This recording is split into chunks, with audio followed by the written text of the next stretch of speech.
tous et à tous et surtout, peut-être, j'espère, pour la présentation la meilleure pour la fin. Le panorama de la cybercriminalité d'Uclusif, pour ceux qui ne connaissent pas encore l'association que nous sommes, qui regroupe des offreurs et des utilisateurs depuis près de 35 ans, où on publie des livrables au travers de nos groupes de travail. Groupe de travail qui produit aussi ce panorama de la cybercriminalité, qui est une conférence qui a lieu tous les mois de janvier, tous les ans au mois de janvier. Cette année, nous l'avons produit donc en janvier. D'habitude, c'est pendant le FIC. Donc, nous avons l'occasion de faire soit un teasing de ce que nous allons présenter, soit réduire avec brio par Jérôme et Loïc en un quart d'heure, 2h30 de conférence. Aujourd'hui, nous allons plutôt faire un zoom sur ce qui a été fait avec une actualisation pour l'année prochaine qui va vous donner une idée de ce qui va se passer. Le contenu de ce groupe de travail est issu d'une veille tout au long de l'année où on se réunit mensuellement pour veiller ce qui se passe, pour voir, analyser et voir les tendances des attaques. Donc nous partageons ça avec les différents groupes de travail puisque nous en avons plusieurs et nous profitons de cette valeur de nos membres et de ce partage, de cet esprit d'échange pour constituer quelque chose qui, je crois, devrait vous plaire. En tout cas, on est toujours très heureux de vous retrouver chaque année pendant notre conférence et je laisse la parole à Jérôme pour vous présenter ce zoom sur l'écosystème du crime. Tout à fait. Bonjour à tous, merci Lumena. Donc, effectivement, moi je vais vous montrer un des thèmes du Panocrime qu'on avait réalisé en janvier dernier et qu'on a mis à jour pour l'instant. Effectivement, on verra tout à l'heure, vous aurez un teasing sur la date de la prochaine édition du Panorama. Donc cette présentation aujourd'hui, je vais juste me mettre de ce côté-là parce que l'enceinte m'arrache l'oreille, si ça ne te dérange pas. Voilà. Donc cette présentation, elle va zoomer sur l'analyse qu'on a fait de l'écosystème ransomware. Tout le monde sait ici que le ransomware est clairement la menace numéro 1. On voit beaucoup passer d'explications sur pourquoi les ransomware sont vraiment en croissance. On voit beaucoup dans les médias que c'est dû à la crise sanitaire, l'explosion finalement du travail à distance, l'ouverture des entreprises. Certes, peut-être un peu. Mais la vraie raison qu'on analyse, nous, dans le groupe de travail pour cette explosion, c'est finalement que les cybercriminels, et en particulier les groupes de ransomware, ont vécu leur transformation numérique et ont réussi à industrialiser leur métier de l'attaque. Et c'est ce qu'on a vraiment observé tout au long de ces 2-3 dernières années, et ce que je vais vous montrer aussi aujourd'hui. Alors, pour le concrétiser, on a décidé d'essayer de suivre un de ces cybercriminels dont vous avez le pictogramme ici et qu'on va suivre tout au long du lancement finalement d'une campagne d'attaque qu'il va réaliser sur plusieurs cibles, que ce soit des cibles étatiques, des cibles entreprises, des cibles gouvernementales, etc. Et donc c'est vraiment ce qui se passe sur le terrain. La première étape pour ces cybercriminels, c'est finalement d'acheter des moyens d'entrée sur les réseaux des entreprises. Et donc, ces criminels qui veulent générer du gain pour eux, hein, leur finalité est avant tout financière, commencent par se mettre en relation avec ce qu'on appelle les access brokers, les revendeurs d'accès. Cette communauté des revendeurs d'accès, c'est des gens qui ont automatisé, industrialisé la recherche de failles et la recherche de points d'entrée dans les systèmes d'information des entreprises. Donc ça passe par évidemment du phishing, ça passe aussi par du scan de vulnérabilité, ça passe par de la recherche de mots de passe déjà connus. Et derrière, une fois qu'ils ont un pied dans l'entreprise, eh ben, eux, ils s'arrêtent là.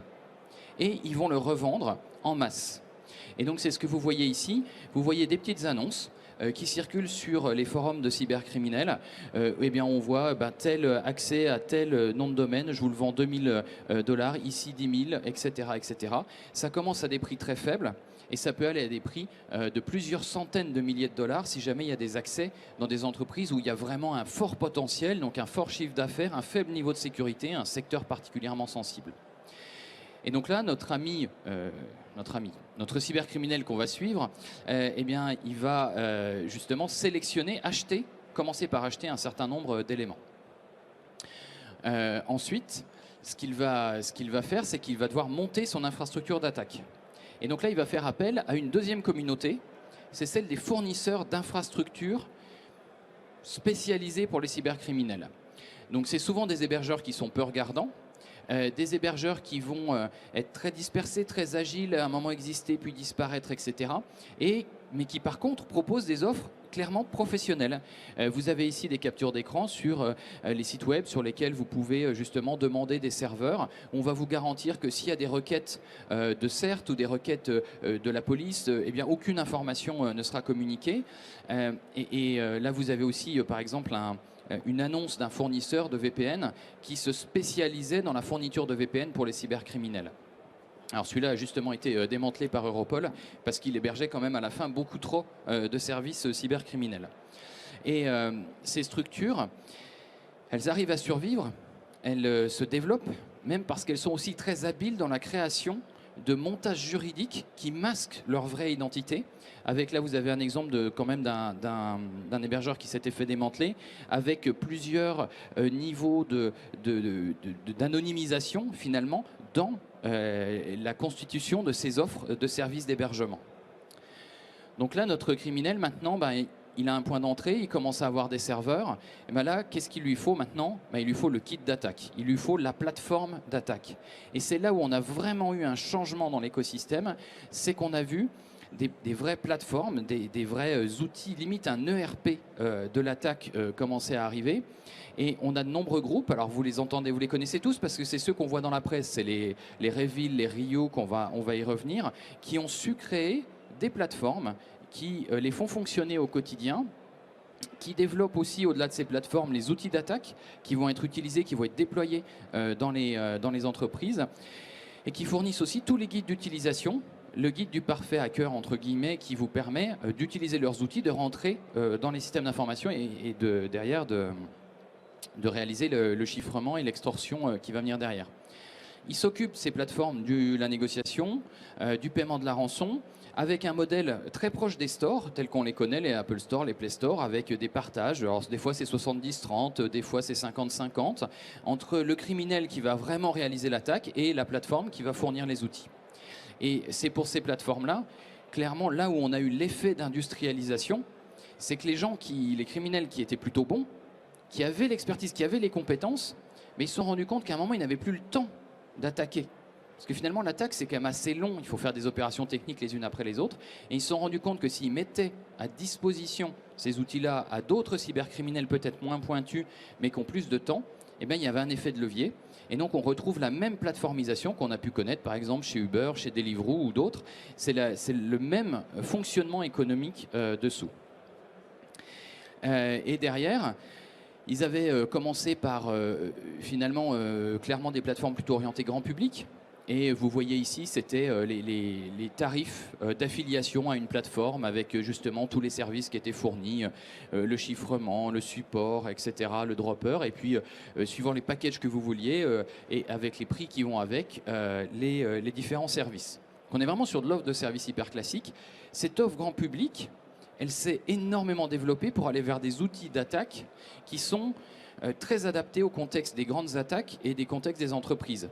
Les dernières nouveautés qu'on a pu voir arriver, c'est évidemment les pages automatisées de publication des données qui ont été volées lors de l'attaque et sur lesquelles finalement l'extorsion, on parle de double extorsion parce qu'il y a le chiffrement des machines et puis il y a aussi le fait de faire peur en disant qu'on va révéler les données. Et donc vous avez des vraies plateformes qui se sont créées pour héberger ça. Et puis vous avez aussi évidemment tout le module de négociation et de paiement de la rançon qui lui est aussi complètement intégré sous forme web et vous voyez c'est quand même assez propre, on est vraiment sur des outils limite professionnels. Donc ça nous amène dans une situation qui est quand même aujourd'hui très difficile avec l'explosion qu'on a connue. Mais face à cette explosion, on peut quand même noter qu'il y a eu des arrestations majeures dans l'année. Parce qu'on a quand même franchi à un moment la limite de ce qui était acceptable. Alors je vais afficher tout le slide.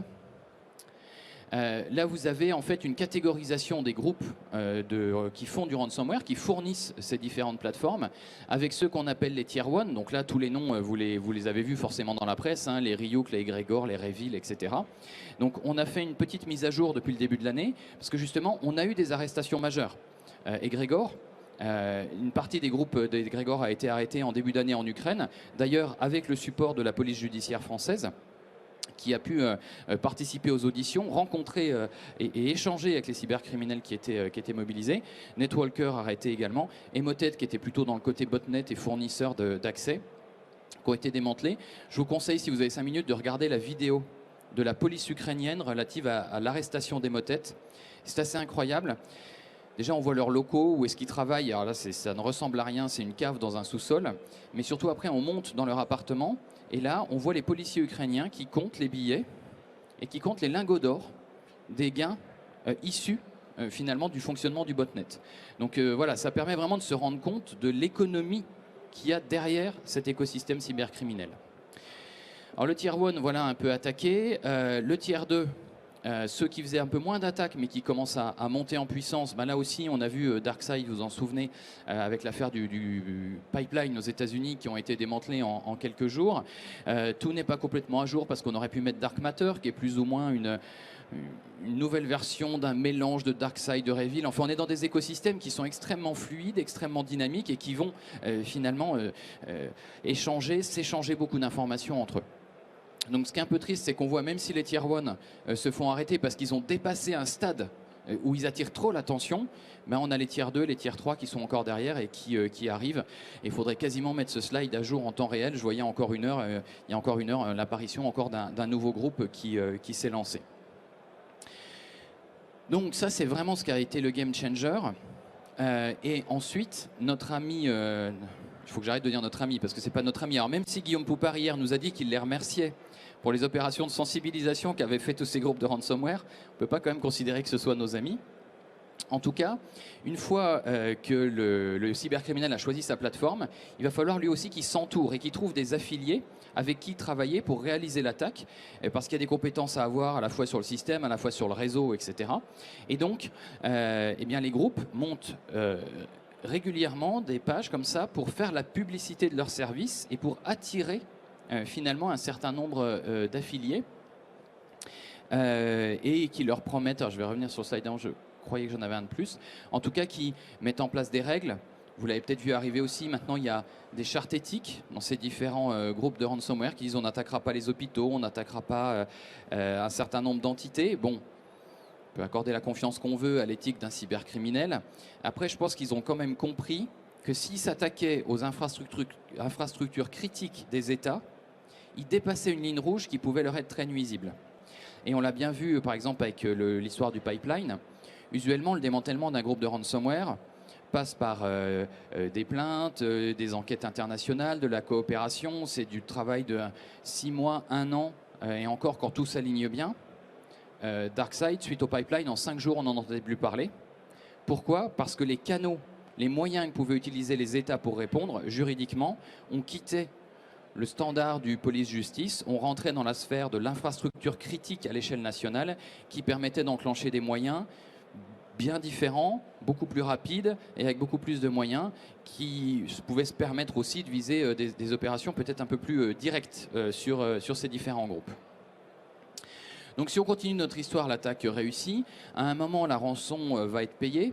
Nous ce qu'on observe c'est à peu près dans 20% des cas, les rançons sont payées, donc c'est encore évidemment beaucoup trop. Mais cette rançon, ben, c'est du bitcoin ou d'autres monnaies électroniques et ça va arriver à un endroit qui peut quand même être suivi et qui d'ailleurs est très suivi. Et donc l'enjeu pour les cybercriminels, c'est d'arriver à blanchir cet argent. Et donc il y a tous des mécanismes qui d'ailleurs leur coûtent très cher. Il y a à peu près le coût du blanchiment d'une rançon est de l'ordre de 50% pour récupérer l'argent à la fin. Et donc, il y a souvent pour commencer du Bitcoin mixing qui consiste à prendre des petits bouts, à les envoyer dans plein de portefeuilles différents et puis ensuite de récupérer les petits bouts, de les renvoyer, de faire passer par d'autres plateformes pour essayer finalement de rendre l'analyse complexe. Et puis à la fin, on tombe sur du bon vieux blanchiment. C'est-à-dire que cette rançon, elle va par exemple servir, elle va être convertie en monnaie locale, elle va servir à acheter des produits de luxe, une montre, des bijoux, etc., qui ensuite vont être simplement envoyés par la poste et revendus sur place pour récupérer de la monnaie sonnante et trébuchante. Et donc ça permet à ces fameux cybercriminels finalement de vivre une vie qui est quand même assez luxueuse et ils n'hésitent pas à la mettre en avant Parce que ça, c'est les photos, par exemple, d'un mariage, les voitures de luxe qui sont achetées avec cet argent-là. Et il n'y a vraiment pas de gêne chez les cybercriminels parce qu'ils communiquent assez largement et ça permet d'ailleurs de rapidement les retrouver. Et c'est aussi comme ça que ça finit. Parce que grâce à ces différentes photos, eh bien, vous finissez sur la liste du Wanted by the FBI.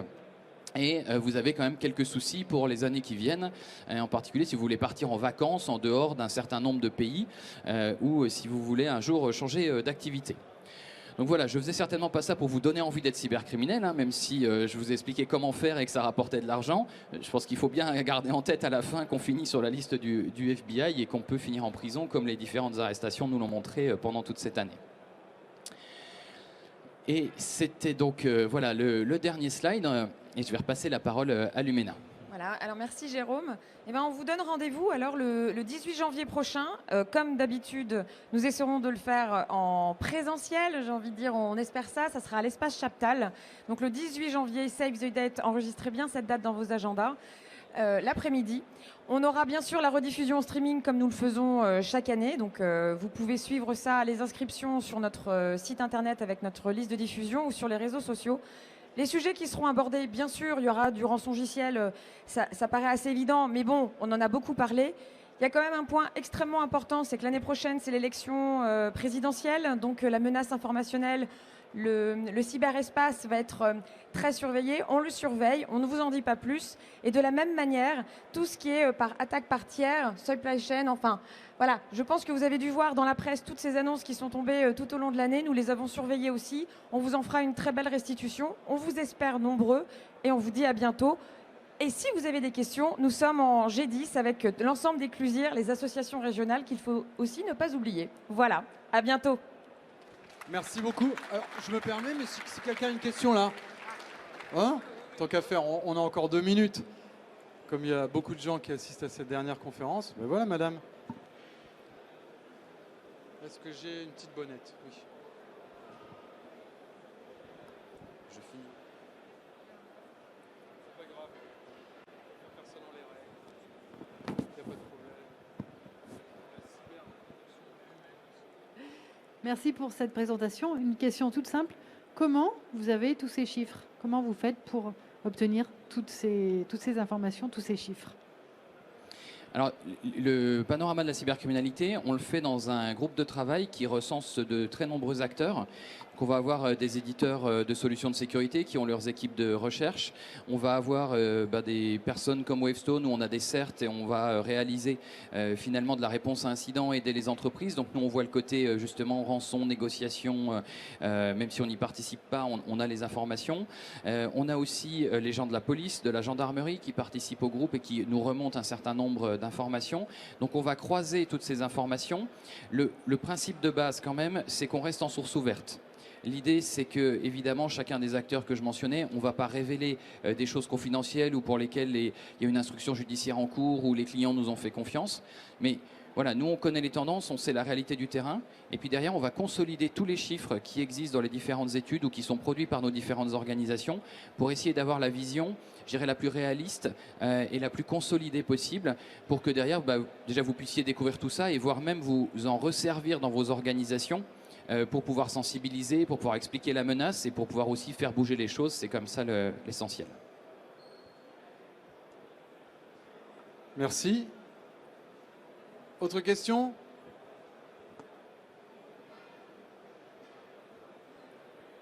Tout est clair. Eh ben, rendez-vous le 18 janvier. Eh bien, c'est noté. Merci beaucoup à tous les deux.